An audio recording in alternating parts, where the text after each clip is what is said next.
m'appelle Clément Marcoux. Donc les amis, là on va parler de Khamzat, donc de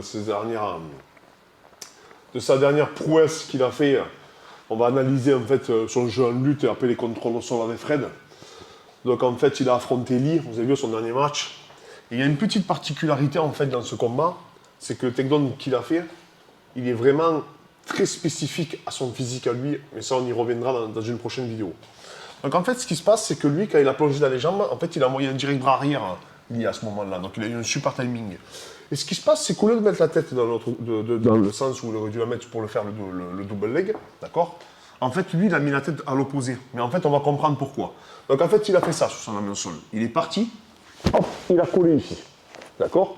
Quand il a collé là, lui, de suite, ce qu'il a fait, c'est prendre l'overhook, hop, il est remonté, en fait, comme ça, il est remonté, il a fixé, d'accord?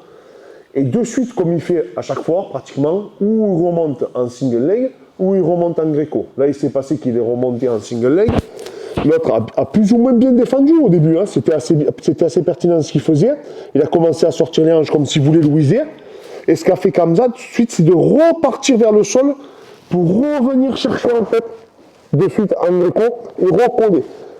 L'importance là, c'est vraiment de conserver la tête. D'accord? Mais de suite, ce qu'il a fait, c'est qu'il est venu faire le tour. En fait, l'autre, il a gardé l'overhook par contre. C'est de venir faire le tour, mais en mettant la pression avec ta tête. Pour lui, il est plus grand que moi. Hein. Donc Fred est un peu plus petit que moi, donc ça reproduit un peu le fait de match. Mais ce qu'il recherchait surtout, en fait, ce qu'il recherche Khamzat, c'est vous forcer, en fait, de la façon dont il va travailler, à vous prendre le dos et surtout que vous enlevez l'overhook. D'accord? Donc en fait, ce qu'il a fait, c'est qu'il a commencé à le lever. Quand il a levé, en fait, à ce moment-là, lui a enlevé l'overhook et hop, il est passé derrière. Et c'est à ce moment-là qu'il est passé derrière. Il a changé. Hop, bon lui, il a porté. Vous avez vu jusqu'à Dana White, mais c'est pas ça qu'il faut faire. C'est venir fixer là, hop, et balancer. Et à partir de là, commencer à travailler avec ses contrôles.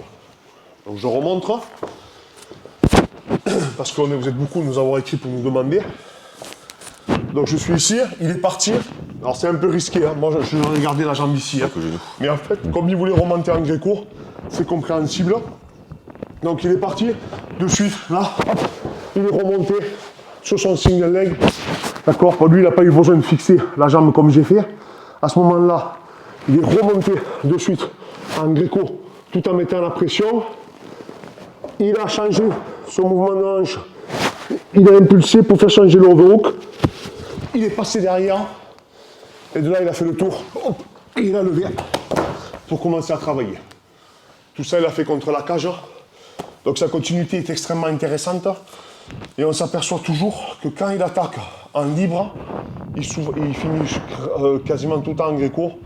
Et surtout, ses contrôles au sol le passent pour prendre le dos par la suite.